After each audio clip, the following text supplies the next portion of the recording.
않겠다는 구약성경 민수기 32장 6절과 7절 말씀 6절과 7절 말씀 우리 함께 한 목소리로 읽겠습니다. 시작.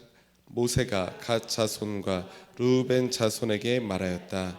당신들의 동족 이스라엘은 전쟁하러 나가는데 당신들만은 여기에 머물러 살겠다는 말이요.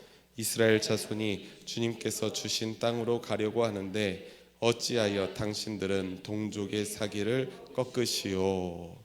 아멘. 아멘. 할렐루야. 오늘도 사순절의 여정을 살아내시다가 예배의 자리를 잊지 않고 오신 우리 초록교회 모든 신앙가족 여러분들에게 하나님의 놀라우신 축복과 은혜가 여러분들의 삶에 늘 충만하시기를 주님의 이름으로 축원합니다. 우리가 지난주에 민수기 말씀을 이어보면서 가나안 땅에 근접해가는 이스라엘이 미디안 족속과의 어떠한 죄의 문제를 청산하기 위해서 전쟁을 치루었다는 말씀을 함께 나누었었죠. 이제 출애굽 1세대는 지나가고 출애굽 2세대의 시대가 된 것입니다.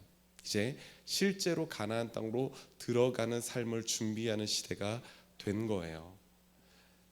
그럴 때 우리에게 남겨진 것, 청산할 것을 청산해야 된다는 것. 청산할 것을 청산하지 않고는 약속의 땅에 다가갈 수 없는 법입니다. 이제 청산할 것을 청산하고 약속의 땅에 입성만 하면 될 줄 알았는데 이제 모세와 이스라엘 백성들에게 오늘 32장의 말씀에서는 뜻밖의 일이 또 하나 발생이 되고 있습니다. 어떤 일이었나요? 오늘 6절과 7절 말씀에서 약간 모세의 어투가 격양되어 있는 것 같지 않습니까? 바로 그러한 일이 일어난 겁니다.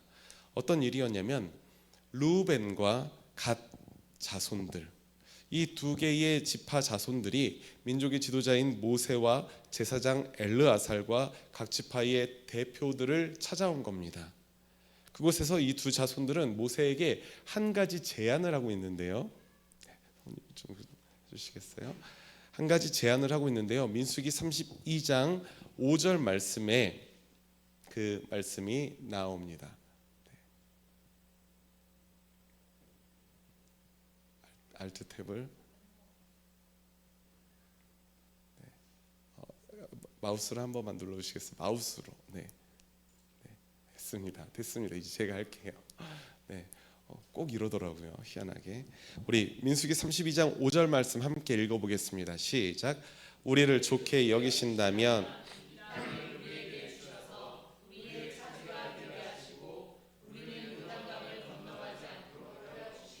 바랍니다. 아멘. 숱하게 이쯤 되면 이제 땅 달라는 이야기가 많이 나오잖아요. 그래서 이 부분에 대해서 그런 것 중에 하나구나라고 생각하면 잘못 생각하시는 겁니다. 이 부분의 중심 부분은 이 부분입니다. 색깔이 다른 부분. 우리는 요단강을 건너가지 않도록 하여 주시기를 바랍니다. 이게 무슨 말인가요? 이 르우벤과 갓 자손이 요청한 것은 그들이 요단강을 건너지 않도록 허락해 달라는 것인데, 그렇다는 말은 즉 요단강 건너편에 있는 약속의 땅 가나안 땅에 들어가지 않겠다는 요청이기도 했다는 겁니다. 이해하셨죠? 이 요단강이 딱 있습니다. 아직은 이들이 머물러 있는 곳은 가나안은 요단강의 서쪽에 있는 곳이라면 이들은 지금 정착하고 있는 곳이 요단강 동편에 있는 것입니다. 그런데 르우벤과 갓 지파의 자손들은 그냥 이 요단강 동쪽에 있는 이 땅을 우리에게 주십시오라고 하는 거예요. 말인즉슨 건너가지 않겠다. 이제껏 40년 동안이나 약속의 땅을 목표로 삼고 그들은 광야의 길을 걸어왔었는데 이제 목표점이 거의 다다랐을 무렵 가나안 땅에 들어가지 않겠다고 말합니다. 르우벤과 갓 자손들은 왜 그러한 요청을 했던 것일까? 먼저 성경에서 설명하고 있는 그들의 상황을 우리가 한번 살펴보았으면 좋겠어요. 1절 말씀을 보니까 32장 1절 말씀을 보니까 르우벤과 갓 자손의 상황을 알려주고 있는데 그들에게는 뭐가 많다고 합니까? 가축대가 셀 수 없을 만큼 많았다는 겁니다. 뉘앙스를 보니까 다른 지파들에 비해서도 이들이 가지고 있는 가축대가 훨씬 많았던 것 같습니다. 물론 이들이 소유한 셀 수 없을 만큼 많은 이 가축대는 그들의 수고와 노력을 보여주는 것이기도 하죠. 얼마나 잘 키웠습니까? 그래서 가축대가 점차 늘어났던 거예요. 아무것도 하지 않았는데 가축대가 하늘에서 뚝 떨어지지는 않지 않았겠습니까? 그들은 가축을 잘 기르기 위해서 무척이나 노력을 했을 겁니다. 그리고 요단강 동편에 오기까지 치렀던 이들의 여러 전쟁이 있었는데 그 전쟁에서 승리하게 되고 뜻밖의 전리품들을 많이 얻었기 때문에 그들에게 가축대가 많이 소유되어 있었던 겁니다. 바로 직전에 31장 말씀에서도 미디안과의 전쟁에서 승리하면서 수많은 전리품들을 얻을 수 있었던 그들이었으니까요. 그들의 소유한 가축대는 자신들의 노력으로 얻은 것도 있고 또 전리품으로 얻은 것도 있다는 겁니다. 그런데 우리가 한 발 더 깊이 들어가서 곰곰이 생각해 보면 그들의 노력으로 가축이 불어났든 전쟁에 승리해서 전리품을 얻게 되었든 그 과정이야 어땠든 그들의 풍부한 소유는 두말할 나위 없이 하나님이 베푸신 은혜의 선물이었음을 믿으시기 바랍니다. 아직은 광야에서 유랑 생활을 하고 있었던 이스라엘 백성들이었습니다. 그들에게는 늘 하나님의 은혜가 풍성하게 공급되어 있었다는 거예요. 광야라는 곳은 사람과 가축들이 아주 풍족하게 살아가기 어려운 척박한 곳이었기 때문에 그렇습니다. 그곳에서 하나님은 이들을 살아가게끔, 그냥 살아가는 게 아니라 풍성하게 살아가게끔 이끄셨다는 겁니다. 가나안 땅 건너편에서도 이미 풍족해진 르우벤 지파와 갓 지파의 자손들은 그들이 생각하는 거예요. 굳이 우리가 가나안에 가지 않고도 이곳 야스엘 땅과 길르앗 땅에서 머물러 살겠다는 겁니다. 그래도 충분히 우리가 잘 살 수 있어라는 자기 확신이 있었던 것이죠. 1절 말씀을 다시 보면 그 땅이 가축대를 놓아 먹이기에 아주 적절한 땅으로 보였기 때문이라고 합니다. 어쩌면 저는 이 부분에서 창세기 말씀 중에 아담과 하와가 선악과의 열매를 보면서 생각하는 그 말과 아주 유사하다는 생각을 합니다. 그들이 어떻게 생각했어요? 보암직도 하고 먹음직도 하다고 생각을 하죠. 이들도 가축대를 놓아 먹이기에 아주 적절한 땅으로 보았기 때문에 그곳을 달라고 요청하는 것입니다. 실제로 야스엘 땅과 길르앗 땅, 요단강 동편의 땅은 목축을 하기에 아주 좋은 땅이었어요. 문제가 있다면 뭡니까? 그 땅이 약속의 땅 가나안의 반대편에 위치해 있다는 것 아니겠습니까? 요단강을 건너지 않고 있어야 되는 것 아니겠습니까? 하나님이 약속하신 가나안 땅에 들어가지 않는다는 것은 이스라엘 백성들에게는 결코 가볍지 않은 문제예요. 르우벤과 갓 지파의 사람들도 분명히 이 문제를 가지고 깊게 고심을 했을 겁니다. 분명히 그랬을 겁니다. 가나안 땅에 들어가지 않고 우리가 요단강 동편에 머물러 살게 되는 것, 이것에 대해서 얼마나 깊이 고민했겠습니까? 이러한 요청의 본질은 무엇일까요? 그들은 하나님께서 약속하신 땅을 기업으로 받기보다는 다른 것을 선택하는 거잖아요. 하나님이 약속하신 땅은 요단강 서편에 있는 땅입니다. 그런데 이들은 지금 요단강 동편에 머물러 있겠다는 것이니까 하나님이 약속하신 땅을 기업으로 받지 않겠다는 선언이기도 합니다. 하나님의 약속 밖에 우리가 있을지라도 자기들의 눈에 보기에 살기 좋은 땅을 요구하고 있는 것이죠. 하나님의 약속이 선택의 기준이 된 것이 아니라 보다 풍족한 삶, 성공적인 삶, 안락한 삶을 위한 자기 판단이 기준이 된 것입니다. 이들의 요청을 들은 모세가 어떻게 하나요? 오늘 우리가 읽었던 이 본문의 말씀 6절과 7절 말씀에서 모세가 이들의 마음속에 깔려있는 그 본심을 파악하고 있는 부분이 있습니다. 굉장히 엄하게 말하고 있는데 6절과 7절 말씀 우리 다시 한번 읽어보겠습니다. 시작. 모세가 갓 자손과 르우벤 자손에게 말하였다.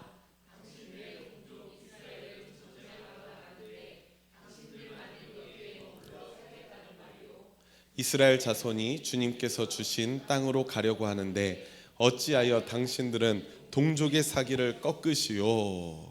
네, 점점 이야기가 재미있게 흘러갑니다. 모세가 책망하고 있어요. 그것도 굉장히 강한 어조로 책망을 하고 있습니다.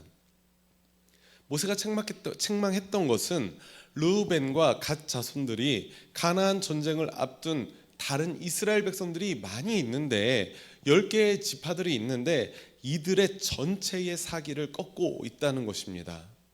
자신들의 안위와 이득을 위해서 공동체를 돌아보지 않고 다른 이들의 어려움에 대해서는 둔감한 태도를 보였기 때문에 그랬다는 거예요. 또한 그들의 요청은 가나안의 복된 삶을 약속하신 하나님에 대한 불신앙이기도 합니다. 당연히 그렇죠. 하나님의 약속 나 필요 없어요. 난 그냥 여기서 편하게 성공적으로 살래요 라고 하는 것이니까요. 하나님의 약속 안에 있지 않아도 자신들의 힘과 자신들이 이미 축적해 놓은 재산으로도 충분히 잘 살 수 있다는 자기 확신이 그들에게 보이고 있다는 겁니다.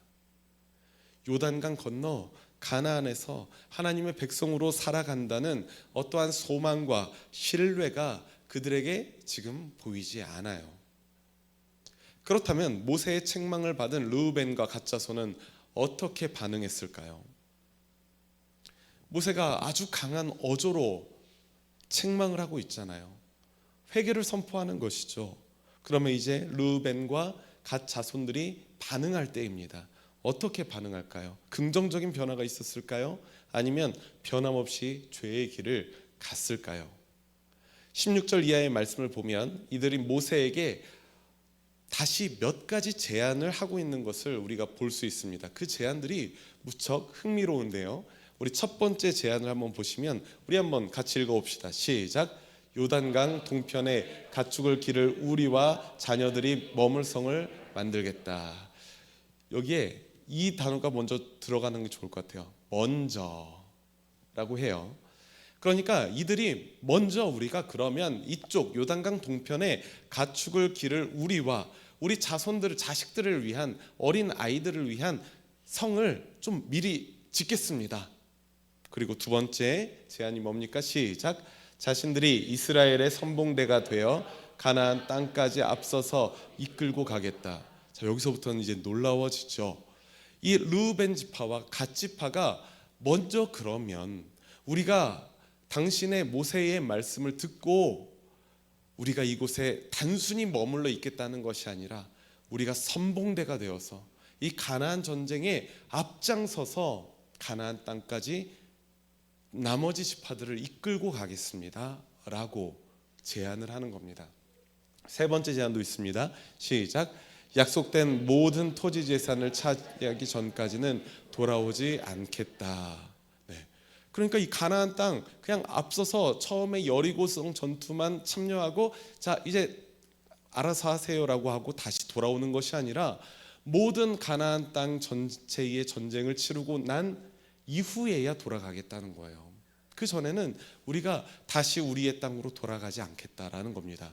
끝까지 이스라엘과 이스라엘 공동체와 함께 하겠다는 것이죠. 마지막 제안은 이겁니다. 시작.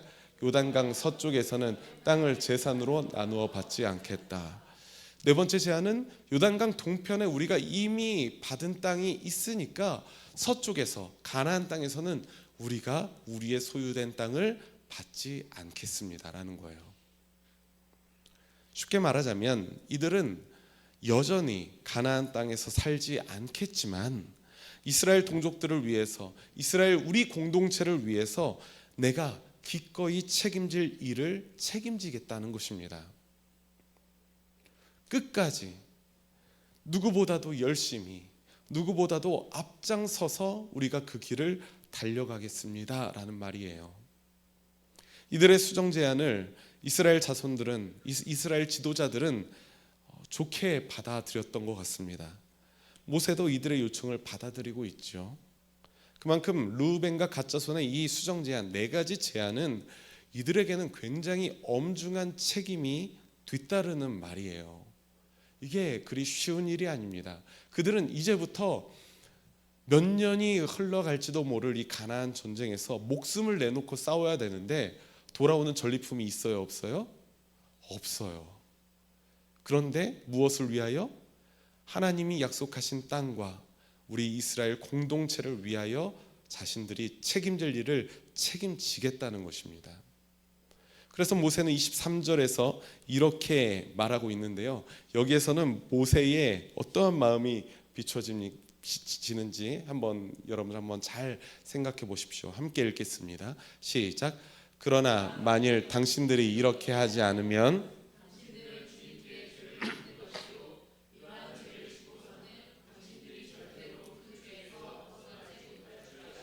아멘, 아멘. 모세가 지금 어떻습니까? 믿음직스러운 거예요? 미심쩍은 거예요? 솔직히 모세도 인간이기 때문에 이들이 한 네 개의 제안이 굉장히 중한 것임을 알지 않겠습니까? 그렇기 때문에 이들이 중간에 포기하고 갈 것 같은데 약속을 충분히 이행하지 않고 다시 그들의 땅으로 갈 것 같은데, 전문 용어로 먹튀라고 하죠.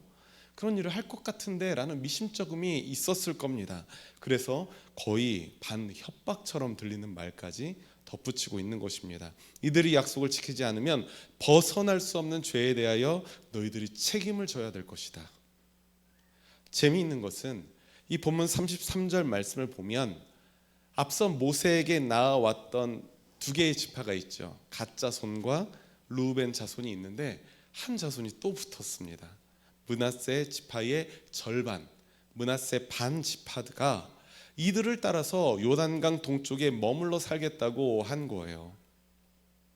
그리고 그들에 따라서 요단의 서쪽 가나안이 아니라 요단의 동쪽의 땅을 기업으로 받게 됩니다.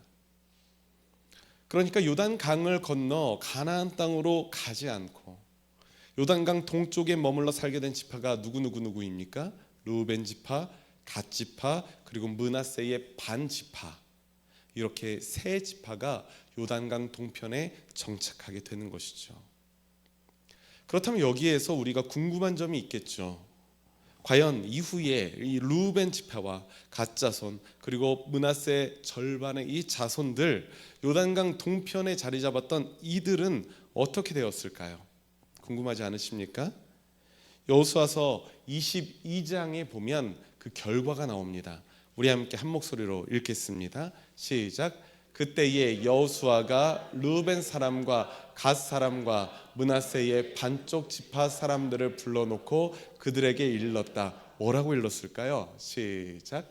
당신들은 주님의 종 모세가 당신들에게 명령한 것을 모두 지켰고 또 나에게 순종하여 내가 명령한 모든 것을 다 지켰습니다. 아멘. 아멘. 보통 구약 성경의 이야기들은 배반과 반역의 역사로 이어지는 경우가 참 많았죠. 우리가 지금까지 봐왔던 모세오경에서는. 그런데 지금 이들의 경우에는 모든 약속을 아주 신실하게 지켜 행합니다. 그래서 결국 당시 이스라엘의 지도자였던 여호수아가 가나안 정복 전쟁을 모두 마친 후에 이 세 지파들을 불러서 축복하면서 요단강 동편 그들 소유의 땅으로 다시 돌려보내고 있는 아주 아름다운 엔딩을 보여주고 있는 거예요. 그리고 나서 중요한 것은 여호수아가 이 세 지파의 자손들에게 선포하고 있는 그 이후의 말씀입니다. 5절 여호수아 22장 5절 말씀 함께 읽겠습니다. 시작. 당신들은 오직 주님의 종 모세가 당신들의 명령한 계명과 율법을 열심히 쫓아서 지키십시오. 주 당신들의 하나님을 사랑하고 언제나 주님께서 지시하시는 길로 가며 주님의 명령을 지키며 주님을 가까이 하고 당신들의 온 마음과 온 정성을 다하여 주님을 섬기십시오. 아멘. 아멘.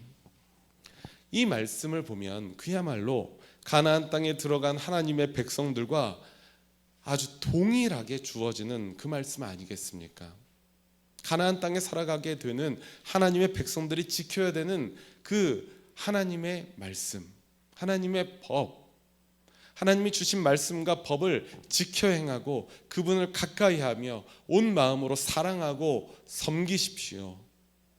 이 선언을 통해서 요단강 동편의 세 지파들도 변함없이 하나님의 백성임을 확인하고 있다는 사실을 여러분들 기억하시기 바랍니다. 이들은 요단강을 건넜다가 다시 돌아온 사람들이죠. 그렇다고 이들이 하나님의 백성이 아닐까요? 그랬다면 아마 여호수아가 이 5절의 말씀을, 5절의 축복을 하지 않았을 겁니다. 어떻게 그럴 수 있었습니까? 그들이 살고 있는 삶의 자리는 상관이 없습니다. 그들이 요단강 동편에 살든지 요단강 서편에 살든지 그것에 상관없이 하나님의 백성답게 살아가는 그들의 책임적인 삶을 통해서 하나님의 백성으로 인정받았다는 사실입니다. 그리고 이제 너희들도 하나님의 백성들처럼 그분의 말씀과 법을 지켜 행하고 그분을 가까이 하고 온 마음으로 사랑하고 섬겨라 라고 동일하게 말씀을 받게 되는 것이죠. 사랑하는 우리 초록교회 신앙가족 여러분, 이스라엘이 아니라 대한민국에 살아가고 있는 우리가 스스로 하나님의 백성이라는 정체성을 가지고 살아가는 이유가 저는 바로 여기에 있다는 생각이 듭니다. 왜 우리가 하나님의 백성입니까? 구약시대 때는 실제로는 이스라엘 백성만, 유대 혈통만, 히브리 사람들만 하나님의 백성으로 인정받았잖아요. 그런데 여러분들은 하나님의 백성입니까? 아닙니까? 여러분들은 당군의 백성입니까? 그렇게 생각하지 않잖아요. 우리는 하나님의 백성인 줄 믿으시기 바랍니다. 그런 정체성을 왜 우리가 갖고 있는 거예요? 가나안이라는 땅이 중요한 것이 아니라는 겁니다. 위치가 중요한 것이 아니라, 장소가 중요한 것이 아니라 하나님의 말씀과 법을 잘 지켜 행하며 주님을 사랑하고 섬기는 삶, 그리고 하나님의 백성으로 마땅히 책임져야 하는 것들을 책임지는 삶, 그런 신실한 삶을 살아갈 때 비로소 하나님의 백성답게 살아가는 것인 줄 믿으시기 바랍니다. 르우벤과 갓지파 그리고 므낫세 반지파도 한때는 풍족한 삶을 위한 자기 판단을 기준 삼았던 사람이에요. 그런데 어쩌면 좀 이해되기도 합니다. 왜냐하면 갑작스럽게 너무 풍족해진 거예요. 갑작스럽게 너무 부유해진 거예요. 자신의 삶에 너무 많은 것들을 누릴 수 있게 되었습니다. 그렇게 되면 보통의 사람들의 눈에 어두워지는 것이 있어요. 하나님의 말씀은 잠시 내려놓고 나의 것들을 채우고자, 나의 무언가를 높이고자 하는 것들이 분명히 있다는 겁니다. 그렇게 넘어지는 사람들을 우리가 얼마나 많이 보았습니까? 그런데 하나님은, 또 모세는 그들을 포기하지 않은 것 같습니다. 그들은 돌이킬 수도 있었어요. 네 가지의 제안 다시 한번 제안하면서 그 하나님을 거스르는 죄된 마음을 품었었던 것을 결국 그 죄를 선으로 바꾸시는 하나님의 도구로 쓰임받는 길로 선택한다는 것입니다. 주님께서도 그들의 회개와 선의를 받아들여 주셨으면 물론이죠. 이 사순의 절기에 무엇보다 그러한 하나님의 백성으로서의 삶을 여러분들 되돌아보시는 은총이 있기를 간절히 소망합니다. 그래서 우리가 어디에 있든 무엇을 하든 하나님의 백성된 우리 정체성에 부끄럽지 않은 주의 백성으로서 살아가시는 저와 성도 여러분들이 되시기를 주님의 이름으로 축원합니다. 기도하겠습니다. 사랑과 은혜가 풍성하신 하나님 아버지, 감사합니다. 오늘도 주님의 말씀 앞에 서게 하시고 그 말씀이 길이 되어 하나님의 백성된 삶을 알게 하시니 감사합니다. 세상에서 풍족하고 성공적인 삶을 위해 우리는 때때로 하나님의 약속을 외면하는 죄를 범하고 있습니다. 하나님께 등 돌려 우리의 소유와 세상 곁으로 나아가는 죄를 범하기도 합니다. 이토록 연약한 우리에게 주님의 자비를 베푸셔서 세상의 유혹을 이겨낼 수 있는 힘과 용기를 우리에게 주옵소서. 죄를 선으로 바꾸시는 성령으로 충만케 하셔서 언제 어디서나 하나님의 백성으로서 거룩한 삶의 열매를 맺는 우리가 될 수 있도록 주님 축복하여 주옵소서. 감사드리오며 이 모든 말씀 우리 주 예수 그리스도의 이름으로 기도드립니다. 아멘.